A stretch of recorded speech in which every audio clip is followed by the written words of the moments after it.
मित्रांनो, तुम्ही जर बांधकाम कामगार असाल किंवा बांधकाम कामगार म्हणून जर ऑनलाईन नोंदणी करणार असाल आणि नोंदणी केल्यानंतर तुमचा अर्ज किती दिवसात मंजूर व्हावा किंवा एखाद्या योजनेसाठी तुम्ही अर्ज केला असेल तर त्या योजनेचा लाभ घेण्यासाठी किंवा अर्ज मंजूर होण्यासाठी किती दिवस लागतात हे जर तुम्हाला माहीत नसेल तर हा व्हिडिओ संपूर्ण पहा. या व्हिडिओमध्ये मी तुम्हाला याविषयी संपूर्ण माहिती सांगणार आहे. मित्रांनो, व्हिडिओला सुरू करण्यापूर्वी तुम्ही जर माझ्या चॅनलवरती नवीन असाल तर चॅनलला सबस्क्राईब करायला विसरू नका. तर बांधकाम कामगार योजनेसंदर्भात एखाद्या योजनेचा लाभ किती दिवसात दिला जावा किंवा त्याची कार्यपद्धती किती दिवसात पूर्ण झाली पाहिजे याविषयी शासनाने एक निश्चित कालमर्यादा ठरवलेला आहे. या शासन निर्णयानुसार बांधकाम कामगारांना त्यांनी केलेल्या अर्जावर तसेच त्यांच्यासाठी राबविण्यात येणाऱ्या योजनांसाठी त्या निश्चित केलेल्या कालमर्यादेमध्येच त्याचा लाभ देण्यात यावा असा निर्णय झालेला आहे. शासनाचे हे राजपत्र तुम्ही मंडळाच्या या वेबसाईटवरती जाऊन डाउनलोड करू शकता. त्यासाठी तुम्हाला हे पेज खाली स्क्रोल डाऊन करायचं आहे आणि या ठिकाणी सूचना फलक जे दिसतं त्या ठिकाणी खाली लोकसेवा हक्क अधिनियम 2015 अंतर्गत अधिसूचना याच्यावरती क्लिक करून तुम्ही हे राजपत्र डाउनलोड करू शकता. तर आता बांधकाम कामगारांच्यासाठी राबवण्यात येणाऱ्या योजनांची अंमलबजावणी किती कालावधीमध्ये व्हावे हे आपण या ठिकाणी पाहूयात. या ठिकाणी तुम्ही पाहू शकता शासनाचे हे राजपत्र उद्योग, ऊर्जा, कामगार व खनिज कर्म विभागामार्फत 4 सप्टेंबर 2025ला देण्यात आलं आहे. आता यामध्ये महत्त्वाची माहिती काय ते मी तुम्हाला या ठिकाणी वाचून दाखवतो. तर या ठिकाणी पहा, महाराष्ट्र कामगार कल्याण मंडळ व महाराष्ट्र बांधकाम व इतर बांधकाम कल्याणकारी मंडळ या क्षेत्रीय कार्यालयामार्फत पात्र व्यक्तींना सदर अधिसूचनेसोबत जोडलेल्या अनुसूचीमध्ये नमूद केल्याप्रमाणे सेवा प्रदान करण्यात येतील. उक्त अधिनियमाच्या प्रयोजनार्थ अशा लोकसेवा देण्याकरिता विहित कालमर्यादा पदनिर्देशित अधिकारी आणि प्रथम अपील अधिकारी व द्वितीय अपील प्राधिकारी अधिसूचित करीत आहे. तर थोडक्यात काय मित्रांनो, या सूचनेनुसार बांधकाम कामगारांना ज्या योजना देण्यात येतात किंवा त्याचा जो अर्ज असेल तो किती दिवसात मंजूर व्हावा याचा जो टाइम लिमिट आहे त्या टाइम लिमिट संदर्भात याच्यामध्ये माहिती देण्यात आली. तर या ठिकाणी तुम्ही पाहू शकता, महाराष्ट्र इमारत व बांधकाम कल्याणकारी मंडळाकडून एकूण 23 सेवा देण्यात येतात. या 23 सेवांमध्ये तुम्ही या ठिकाणी हा लिस्ट पाहू शकता. यामध्ये लोकसेवेचा जो तपशील म्हणजेच बांधकाम कामगारांना देण्यात येणार आहे ज्या योजनेचा लाभ असतो त्या योजनांची लिस्ट तुम्हाला या ठिकाणी पाहायला मिळेल. त्यानंतर लोकसेवा पुरवण्यासाठी विहित केलेली कार्यमर्यादा म्हणजे एखादी योजना किंवा एखादा अर्ज त्याची कार्यपद्धती पूर्ण होण्यासाठी किती कालमर्यादा असते त्याचा कालमर्यादा या ठिकाणी देण्यात आला आहे. त्यानंतर पदनिर्देशित अधिकारी त्या अर्जावरती किंवा त्या योजनेसाठी जे अधिकारी कार्यवाही पूर्ण करणार आहेत त्यांची या ठिकाणी लिस्ट देण्यात आली आहे. त्यानंतर प्रथम अपील अधिकारी त्यांची सुद्धा लिस्ट या ठिकाणी देण्यात आली आहे आणि द्वितीय अपील अधिकारी यांची सुद्धा लिस्ट देण्यात आली आहे.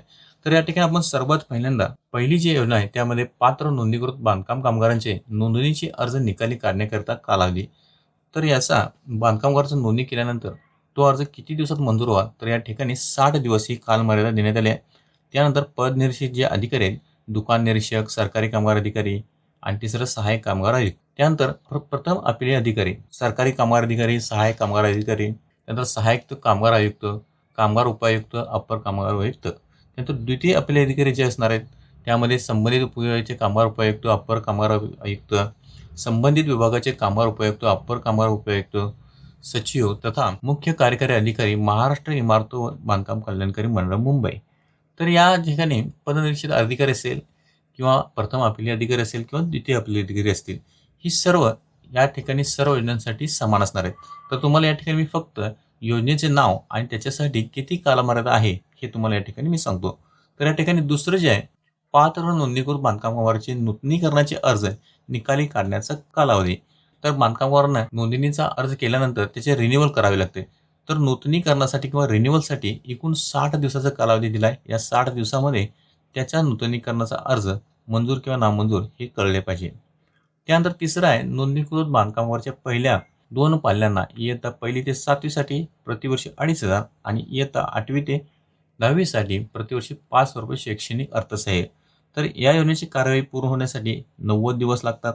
त्यानंतर चौथा आहे, नोंदणीकृत बांधकाम कामगाराच्या पहिल्या 2 पाल्यांना इयत्ता 10वी, इयत्ता 12वीमध्ये किमान 50 किंवा अधिक गुण मिळाल्यास ₹10,000 शैक्षणिक अर्थसहाय्य. तर या योजनेची कार्यपद्धती पूर्ण होण्यासाठी 90 दिवस लागतात. त्यानंतर 5वं आहे, नोंदणीकृत बांधकाम कामगाराच्या पहिल्या 2 पाल्यांना इयत्ता 11वी 12वीच्या शिक्षणासाठी प्रतिवर्षी ₹10,000. तर या योजनेचा कालावधी 90 दिवस आहे. त्यानंतर 6वी आहे, नोंदणीकृत बांधकाम कामगाराच्या पहिल्या 2 पाल्यांना आणि पतीस पत्नीस पदवीच्या प्रथम, द्वितीय व तृतीय वर्षाच्या प्रवेश पुस्तके व शैक्षणिक सामग्री प्रतिवर्षीसाठी ₹20,000 लाभ देण्यात येतो. तर त्याचा अर्ज केल्यानंतर त्याची कार्यपद्धती पूर्ण होण्यासाठी 90 दिवस लागतात. त्यानंतर 7वा आहे, नोंदणीकृत बांधकाम कामगारांच्या पहिल्या 2 पाल्यांना आणि पतीस-पत्नीस वैद्यकीय पदवी अभ्यासक्रमाकरिता प्रतिवर्षी ₹1,00,000 आणि अभियांत्रिकी पदवीकरिता ₹60,000 दिले जाते. या योजनेचा अर्ज केल्यानंतर ही योजनेचा लाभ मिळवण्यासाठी एकूण 90 दिवस लागतात. त्यानंतर 8वा आहे, नोंदणीकृत बांधकाम कामगाराच्या पहिल्या 2 पाल्यांना पदवीकरिता प्रतिवर्षी ₹20,000 आणि पदव्युत्तर पदवीकरिता ₹25,000 लाभ दिला जातो. याच्यासाठी अर्ज केल्यानंतर हा अर्ज मंजूर नामंजूर होण्यासाठी एकूण 90 दिवस लागतात. त्यानंतर 9वा आहे, नोंदणीकृत बांधकाम कामगाराच्या पहिल्या 2 पाल्यांना संगणकाचे शिक्षण म्हणजे MSIT करिता ₹5,000 लाभ दिला जातो. यासाठी जर तुम्ही अर्ज केला असेल तर त्याचा कालावधी आहे 90 दिवस. त्यानंतर 10वा आहे, नोंदणीत बांधकाम कामगाराच्या पहिल्या 2 जीवित अपत्याच्या नैसर्गिक प्रसूतीसाठी ₹15,000 व शस्त्रक्रियेद्वारे प्रसूतीसाठी ₹20,000. यासाठी जर अर्ज केला असेल तर त्याचा कालमर्यादा आहे 90 दिवस. त्यानंतर 11वा आहे, नोंदणीत बांधकाम कामगाराच्या व त्याच्या कुटुंबियांना गंभीर आजाराच्या उपचारार्थ ₹1,00,000 एकाच सदस्य केवळ एकदाच आणि कुटुंबातील 2 सदस्यापर्यंत मर्यादित हा आरोग्य विमा योजना लागू नसल्यास सदर योजनेचा लाभ अनुज्ञेय असेल. तर यासाठी अर्ज केला असेल तर याची कार्यपद्धती पूर्ण होण्यासाठी एकूण 90 दिवस लागणार आहेत. त्यानंतर 12वा आहे, पती पत्नीने पहिल्या मुलीच्या जन्मानंतर कुटुंब नियोजनाची शस्त्र केल्यास त्या मुलीच्या नावे राष्ट्रीयकृत बँकेत 18 वर्षापर्यंत 1,00,000 मुदत बंद ठेव देण्यात येते. तर यासाठी जर तुम्ही अर्ज केला असेल तर त्याचा कालमर्यादा आहे ती 90 दिवस असणार आहे. त्यानंतर 13वा आहे, नोंदणीत बांधकाम कामगारास 75% अपंगत्व आल्यास ₹2,00,000 अर्थसहाय्य. यासाठी जर अर्ज केला असेल तर त्याचा कालमर्यादा 90 दिवस असणार आहे. त्यानंतर 14वा, नोंदणीकृत बांधकाम कामगाराच्या बांधकामाच्या ठिकाणी अपघाती मृत्यू झाल्यास त्याच्या कायदेशीर वारसास ₹5,00,000. तर यासाठी अर्ज केला असेल तर एकूण 30 दिवसात या अर्जाची कार्यपद्धती पूर्ण झाली पाहिजे. त्यानंतर 15वा आहे, नोंदणीकृत बांधकाम कामगाराचा नैसर्गिक मृत्यू झाल्यास ₹2,00,000. बांधकामाचे वय हे 51 ते 60 वर्षे दरम्यान असले पाहिजे. यासाठी जर अर्ज केला असेल तर त्याची कार्यपद्धती पूर्ण होण्यासाठी एकूण 30 दिवस लागतात. त्यानंतर 16वा आहे, नोंदणीकृत बांधकाम कामगाराला घर खरेदी करता, घर बांधणी करता बँकेकडून घेतलेल्या घर कर्जावरील 6 लाखापर्यंतच्या व्याजाची रक्कम अथवा 2,00,000 अनुदान. तर यासाठी अर्ज केला असेल तर याची कार्यपद्धती पूर्ण होण्यासाठी एकूण 90 दिवस लागतात. त्यानंतर 17वा आहे, नोंदणीकृत बांधकामाचा मृत्यू झाल्यास त्याच्या अंत्यविधीकरता ₹10,000. या योजनेसाठी जर तुम्ही अर्ज केला असेल तर त्याची कार्यपद्धती पूर्ण होण्यासाठी एकूण 7 दिवस लागतात. त्यानंतर 18वा आहे, नोंदणीकृत बांधकाम कामगाराचा मृत्यू झाल्यास त्याच्या विधवा पती अथवा स्त्री कामगाराच्या विधुर पतीस ₹24,000 5 वर्षाकरिता प्रतिवर्षी अर्ज करणे आवश्यक असणार आहे. यासाठी जर तुम्ही अर्ज केला असेल तर त्याचा कार्यपद्धती पूर्ण होण्यासाठी एकूण 30 दिवस लागतात. या 30 दिवसामध्ये अर्जाची स्थिती आणि लाभ हे तुम्हाला कळणार आहे. त्यानंतर 19वा आहे, अपघाती नैसर्गिक मृत्यू झालेला नोंदित कामगार लाभार्थ्याचे शेववाहिनीद्वारे मूळ गावी पाठवण्यासाठी एसटी महामंडळाच्या आगार प्रमुखाने प्रति किलोमीटर ₹20 प्रमाणे जर तुम्ही यासाठी अर्ज केला असेल तर 7 दिवसात त्याची कालमर्यादा ठरवण्यात आलेली आहे. त्यानंतर 20वा आहे, नोंदीत बांधकाम कामगाराच्या पहिल्या विवाहाच्या खर्चाच्या प्रतिपूर्तीसाठी ₹30,000. यासाठी जर तुम्ही अर्ज केला असेल तर या अर्जाचा कालमर्यादा असणार आहे 90 दिवस. त्यानंतर 21वा आहे, नोंदीत बांधकाम कामगारांसाठी प्रधानमंत्री जीवन ज्योती विमा योजना ₹330. यासाठी जर तुम्ही अर्ज केला असेल तर या योजनेचा अर्ज प्रक्रिया पूर्ण होण्यासाठी 90 दिवस लागतात.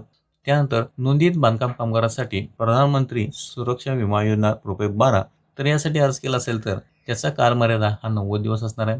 त्यानंतर नोंदीत बांधकाम कामगाराच्या एका मुलीच्या विवाहाकरिता ₹51,000 अर्थसहाय्य देणे. या योजनेसाठी जर तुम्ही अर्ज केला असेल तर या योजनेचा कार्यपद्धती पूर्ण होण्यासाठी एकूण 90 दिवस लागतात. आणि या सर्व योजनांची कार्यपद्धती पूर्ण करण्याची जबाबदारी या ठिकाणी जे पदनिर्देशित अधिकारी असतील, प्रथम अपील अधिकारी असतील आणि द्वितीय अपील अधिकारी असतील यांच्या मार्फत ही पूर्ण केली जाणार आहे.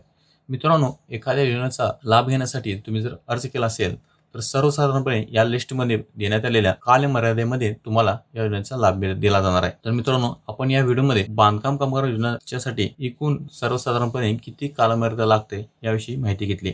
मित्रांनो, तुम्हाला जर हा व्हिडिओ आवडला असेल तर लाईक करा, शेअर करा आणि चॅनलला सबस्क्राईब करायला विसरू नका. तसेच तुमचे काही प्रश्न असतील किंवा शंका असतील तर मला कमेंटमध्ये नक्कीच सांगा. त्याचा उत्तर देण्याचा प्रयत्न मी नक्कीच करेन. भेटूयात अशाच एका माहितीपूर्ण व्हिडिओमध्ये. तोपर्यंत धन्यवाद.